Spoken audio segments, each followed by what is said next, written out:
Assalamualaikum warahmatullahi wabarakatuh. Kaifa halukum? Alhamdulillah luar biasa. Anak-anakku kelas 4. Hari ini sebelum kita memulai pelajaran, mari mohon kepada Allah. Semoga segala macam balak mara bahaya ini segera dikikis oleh Allah dan kita bisa segera berjumpa bersekolah bersama lagi di sekolah tercinta kita SD Tunas Harapan Bangsa. Al-Fatihah. A'udzu billahi minasyaitonir rajim. Bismillahirrahmanirrahim. Alhamdulillahirabbil alamin. Arrahmanirrahim. Maliki yaumiddin. Iyyaka na'budu wa iyyaka nasta'in. Ihdinas siratal mustaqim. Siratal ladzina an'amta 'alaihim ghairil maghdubi 'alaihim waladdallin. Amin ya mujibas sa'ilin. Anak-anak soleh-solehahnya Bunda Iis, tetap semangat. Hari ini kita akan membahas tentang tema 4, bersih itu sehat. Subtemanya adalah hadas besar. Melanjutkan ya, kemarin kita sudah hadas kecil, sekarang kita masuk pada hadas besar. Kalau hadas kecil kan menyebabkan seseorang itu keadaannya tidak suci, dan jika ia ingin melakukan ibadah maka dia harus berwudu. Sedangkan hadas besar berarti keadaan tidak suci seseorang yang harus mandi besar jika dia ingin melakukan ibadah. Sesuai dengan surat Al-Maidah ayat 6, jika kamu junub maka mandilah. Itu ayat surat Al-Maidah ayat 6. Macam-macam hadas besar, macam-macam hadas besar, hadas kecil itu macam-macam. Haid biasanya wanita ya, umur 9 tahun untuk wanita. Darah kotor yang keluar dari rahim wanita setiap bulannya. Jika dia tidak bisa mengeluarkan itu, maka dalam ilmu kedokteran berbahaya dan bisa menyebabkan kanker rahim. Nah, berikutnya junub. Junub adalah hubungan suami istri yang dilakukan secara sah. Istihadah adalah darah penyakit. Jadi dia darah yang mengikuti darah haid, tetapi dia nggak berhenti. Cuma beda darahnya adalah kalau ini keruh, darah haid itu keruh. Kalau darah istihadah itu darah segar, seperti kita habis kena pisau. Nah, itu darah segar. Jadi dia wajib untuk tetap mandi besar. Dari setiap mau melakukan sholat dia harus bersih diri, harus mengganti pembalutnya, sehingga dia tetap wajib sholat kalau istihadah ya. Jadi 1 kali wudu itu 1 kali sholat.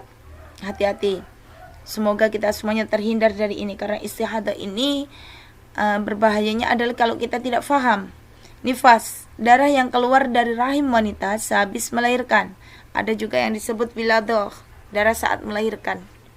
Ini macam-macam hadas besarnya. Berikutnya rukun mandi besar. Rukun adalah sesuatu yang wajib dilakukan ketika seseorang melakukan sesuatu. Ini niat 1. Niat bunyinya bagaimana Bunda Iis? Nawaitul ghusla janabati li raf'il hadasil akbari lillahi ta'ala. Itu niatnya. Hati-hati, untuk anak laki-laki ini junub itu bisa berarti kalian mimpi basah. Itu wajib untuk melakukan mandi besar. Jika tidak, maka ibadah setelah itu tidak ada gunanya. Artinya dia dalam keadaan kotor terus, nggak pernah dibersihkan Dia tidak pernah mandi besar untuk menghilangkan hadas besarnya, sehingga sholatnya, ibadahnya itu nggak sah. 2. Menyiramkan air merata ke seluruh anggota tubuh, dan jangan lupa lekukan di tubuh wajib dibersihkan, seperti ketiak atau di antara pusar dan area V itu wajib dibersihkan, karena di situ tempatnya kuman dan penyakit setelah kita mengeluarkan darah kotor. Berikutnya sunnah-sunnahnya mandi besar, membaca basmalah, sebelum niat membaca basmalah, berwudu terlebih dulu dengan sempurna. Loh Bunda, kita bukan berhadas kok berwudu. Wudu itu untuk menghilangkan hadas kecil, sedangkan hadas besar kita mau dimandikan itu tadi. Boleh, iya. Mendahulukan yang kanan daripada yang kiri, jadi ada aturannya.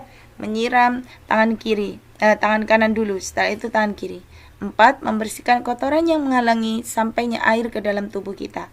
Sehingga di situ posisinya kalau ada misalkan tato ataupun apa yang menyebabkan air tidak sampai ke dalam tubuh kita, maka mandi besarnya tidak sah.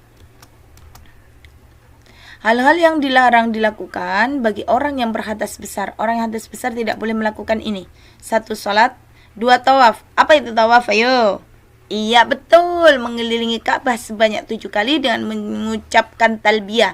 Labbaik Allahumma labbaik, labbaik la syarika labbaik, labbaik annal hamda la wal mulka la syarika la. Itu tawaf, mengelilingi Ka'bah sebanyak 7 kali. Memegang atau membaca mushaf Al-Quran, jadi tidak boleh dipakai mainan. Kalau dalam berhadas tidak boleh memegang itu. 4, puasa. Intinya puasa baik sunnah maupun wajib nggak boleh. Karena memang di situ kan syarat sahnya puasa kan harus bersih dari hadas dan najis. Dan harus bersih dari hadas besar ya. 5, iktikaf di dalam masjid. What is the meaning of iktikaf? Ya berdiam diri di dalam masjid, nggak ngelamun. Nanti kelponan hantu tambah.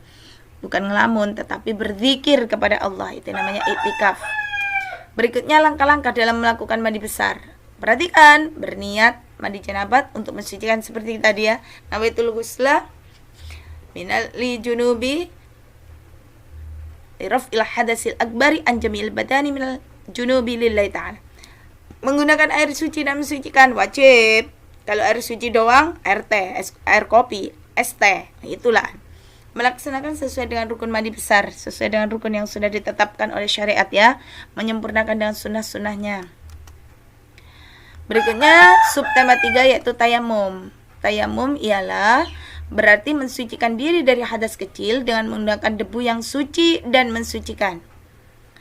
Karena apa? Hati-hati nyari debunya. Kalau di situ ada tainya tekek, ya tidak boleh dipakai untuk bersuci.